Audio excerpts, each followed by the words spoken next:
good morning mga Kalingap. Good morning po Kuya Bal at Edna Kalingap Rab at sa lahat po ng Team Kalingap. Good morning po.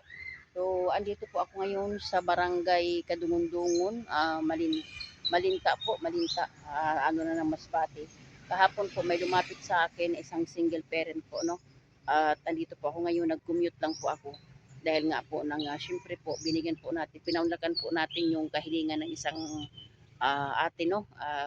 At ano po, mga kalingap, alamin po natin kung ano po yung kanyang sitwasyon sa buhay, no? Pinaunlakan ko po, although wala po tayong pangayuda, pero interview lang po muna mga kalingap para malaman po natin. Kasi kahapon po tumawag po ito sa akin at nakiusap po, napuntahan daw po yung kanilang lugar. So samahan niyo ako so, nandito na po ako mga kalingap at ito po yung si ate. Atin pong kakausapin mamaya. Pupuntahan po natin mga kalingap yung kubo. Kanyang kubo. So dito po mga kalingap po, may sapa po dito. Pupuntahan po natin. Ayan po si ate. Alamin po natin ang kalagayan ng kanyang buhay. So pinaunlakan ko lang mga kalingap. At sakto po talaga. Yun, shoutout po sa lahat po ng mga ambassadors, ambasadora. Mega love shoutout po. Congratulations po kay Maribel at kay sa aking inaanak kay Christopher. Mamaya po ako'y magpapadala po kay Kuya Bal ng ano po. Sige lang, okay lang. Okay lang. Oo. Ano to, mga kangkong? Nagbibinta ka ng kangkong?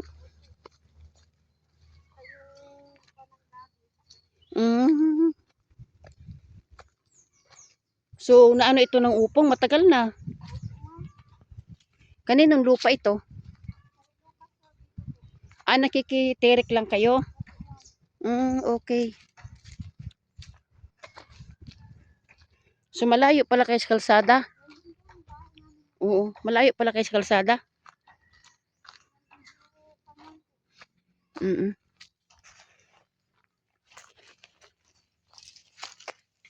Doon ako nagtanong sa akala ko doon ka lang din sa lugar nila Jenny Lynn. Oo.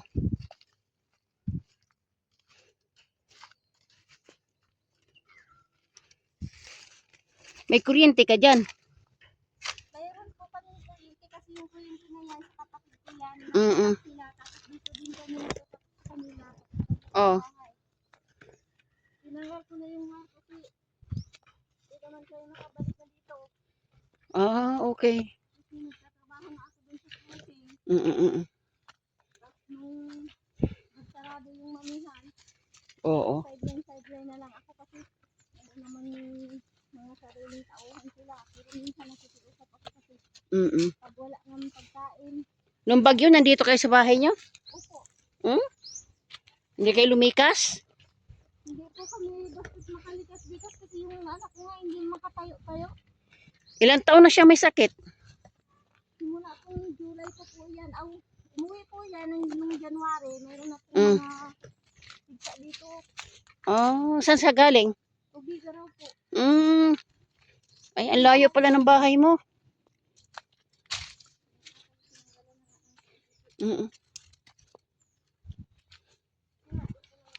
Anong kinakabuhay mo dito? Sira na pala. Yan, ito yung kanyang bahay mga kalingap. Kubo-kubo. Yan, ito yung bahay niya. Ay, sira. Kung sakali man, di man ako nangangako, no? Kung sakali, ay papagawa mo ito. Babalik ka dito. Opo, kung po, may makatulong sa amin kasi yung kinikita ko lang po, yung tama lang po sa amin. Kulang pa nga po sa pagkain namin sa araw-araw. Oo. Tapos yung gamutan po talaga ng anak. Dito tayo sa Malilong. At mainit. So, ito yung lugar, mga kalingap. Ay, bukid pala. Wala kang kapitbahay dito. Ayun lang po, malayo. Oo, malayo. So, unang-una po, magandang umaga. Ano nga pong pangalan niyo po? Ako po si Maria Teresa B. Gomez. Ayan. May asawa? Wala na po. Ilang Ilang taon ka nang hiwalay? Simula po nung 2012. Ba, matagal na. 9 months pala po yung anak Oo. ko. Yung alin dyan, yung may bunso sakit? ko. Ay, yung bunso, 9 months pa lang? Opo, 9 months pa lang po Mm. na pinabayaan kami ng asawa ko talaga. Mm, Pero mm, kahit nung nandito pa siya, talagang ako ang nag-handle para makakain kami. mm, mm, Nagbibinta ako ng kangkong, mm. talbos kamuti, tapos talbos sili, and then dahon ng saging na Para, nag-order sa akin para sa pamputo. aba nga naman, Yun po ang hanap kinabubuhay buhay nyo. ko. Ilan pong anak mo? 7. Tapos yung mga asawa na rin. Tapos yung 3 po may asawa Oo, na. Tapos yung anak ko na yan na may sakit, pang oo, 3 po yan. oo. Tapos yung dalawa kong anak Mm, nag-aaral pa. Yung mm, mm, isa, sabi niya, huminto siya sa pag-aaral kasi oo. naawa na daw siya sa akin kasi Mm, yung anak ko nga may sakit yung kuya niya. Tapos mm. yung trabaho ko po hindi naman po maintain. Maintain. Tapos minsan pag may nagpapalabada, Mm. naglalabada ako. Pag, Lahat-lahat na opo, pinapasukan mo lahat-lahat po pinapasukan ko na para po mabuhay para lang. mabuhay kami. Oo, Ma-handle ko po yung pang-araw-araw oo, namin. oo.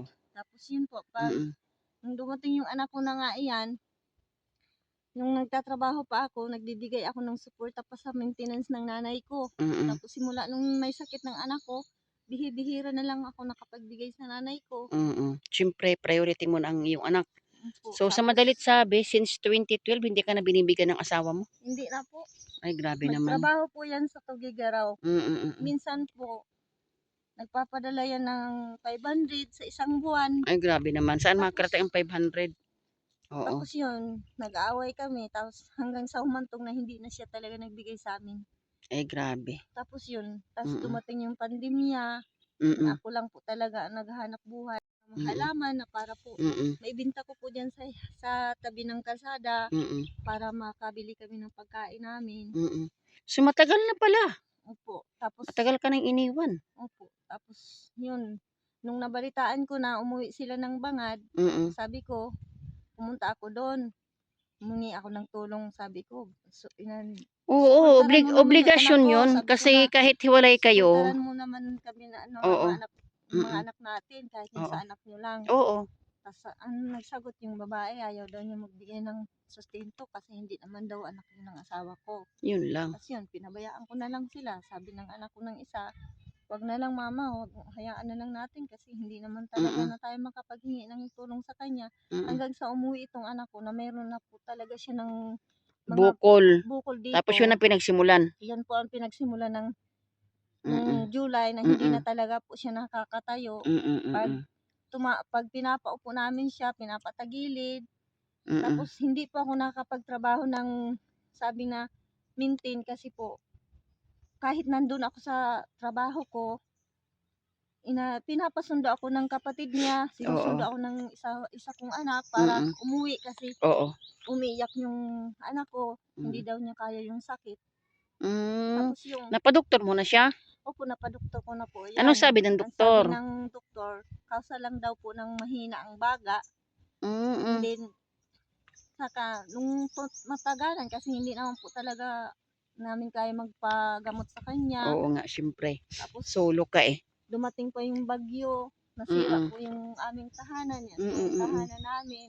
Ang liit ng bahay mo Tapos, ah. kasi ako lang po ang gumagawa ng bahay na para Aba matulugan nga naman, namin. oo nga. So, ayan Tapos, no. Mm. So, ganito pag, na lang. Ang mapayo ko lang sa'yo, ang buhay talaga ganun. So, kapit ka lang sa Diyos, no? Ipagkatiwala mo sa Lord. Maging malakas ka lang para sa anak mo. Hayaan mo na yon. Kung ano man ang giano ng asawa mo, hayaan mo na. Siya, Lord, ang bahala sa kanya. So, ako ay magpapakilala nga pala ako sa iyo. Ako ay si Kalinga Pros, Kalinga Partners, no? Ang aming founder, Bal Santos Matubang, Ate Edna Kalinga Prab. So, kami ay nandito, kumbaga ako bilang isang masbatinya, nandito ako para, ano ba, maging instrumento ng Lord, no? Hindi kami nangangako.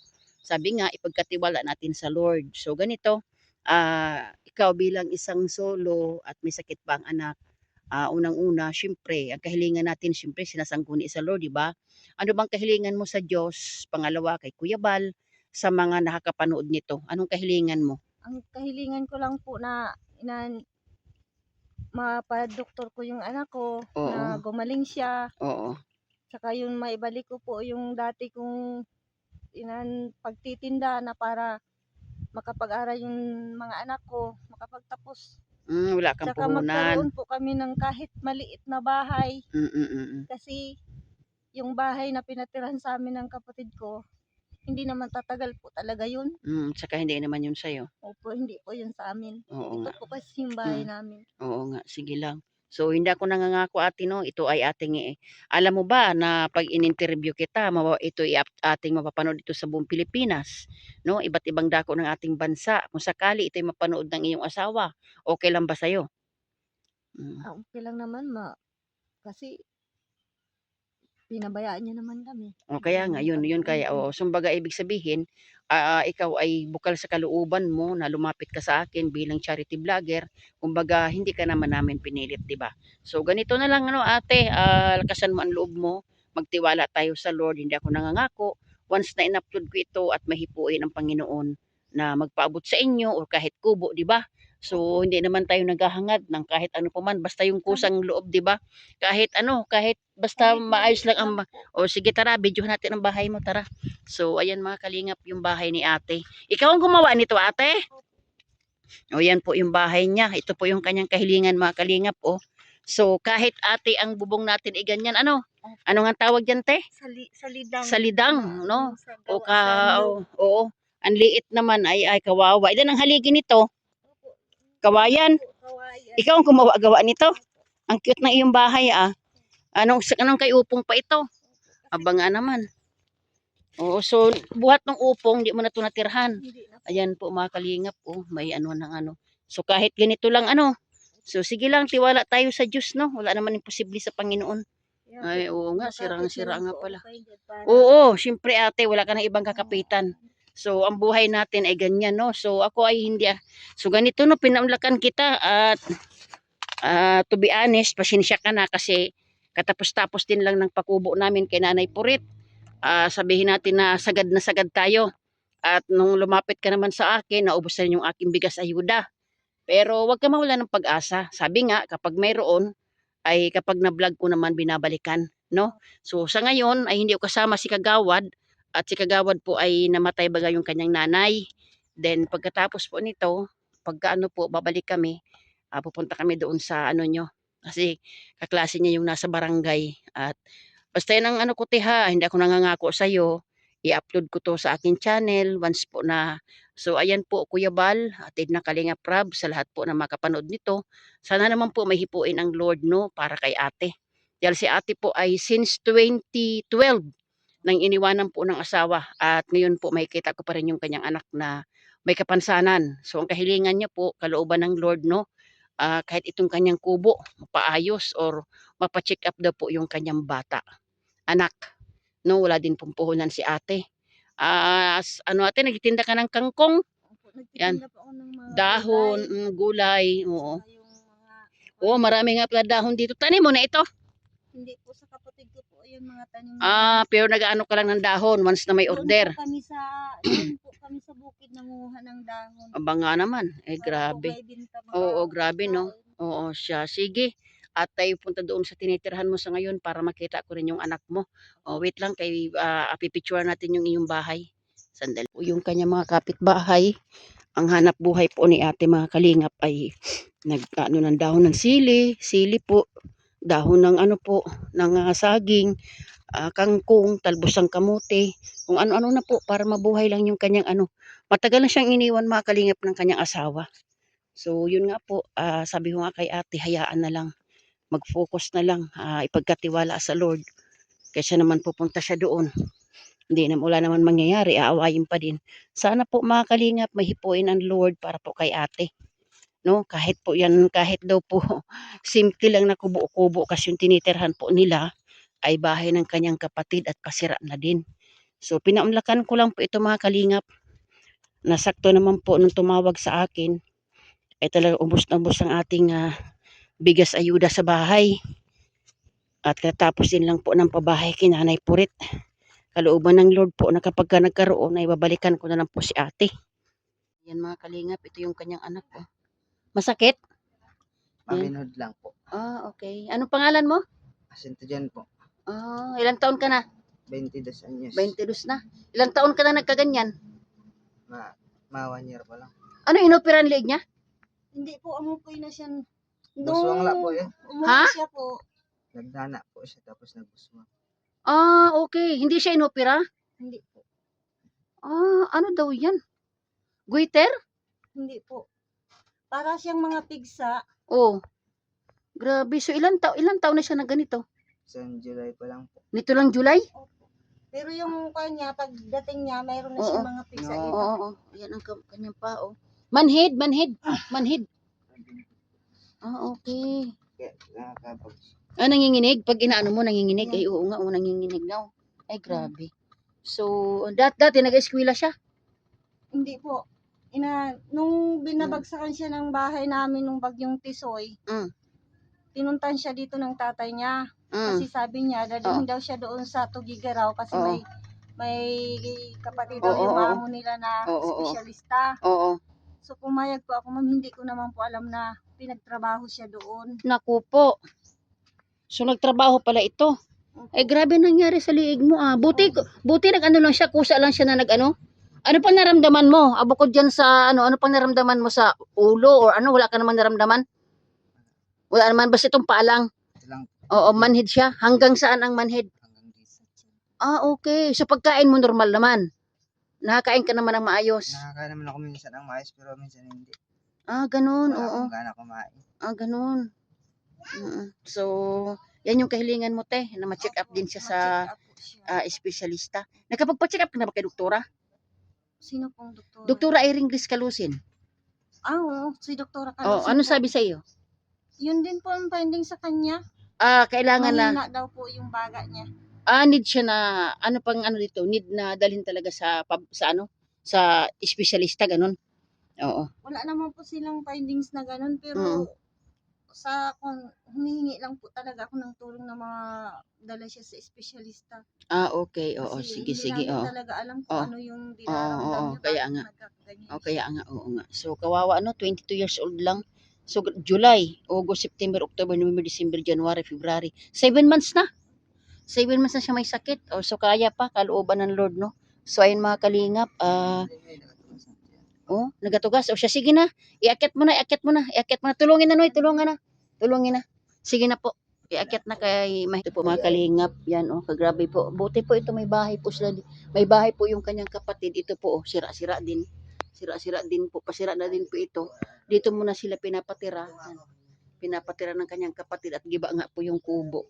Ay, grabe. Nanigas naman kanyang tiyan? Ala. Kumain na ba siya? Wala pa po. Bakit? Maya pa. Nasasain ko po. Ipakainin mo na baka gutom. Sige lang, tiwala lang sa Diyos. Malay mo. Ay grabe. Hirap ng ganyang kalagayan. Limited lang po. Oo nga, sige lang, okay lang. Naintindihan ko, okay lang, walang problema.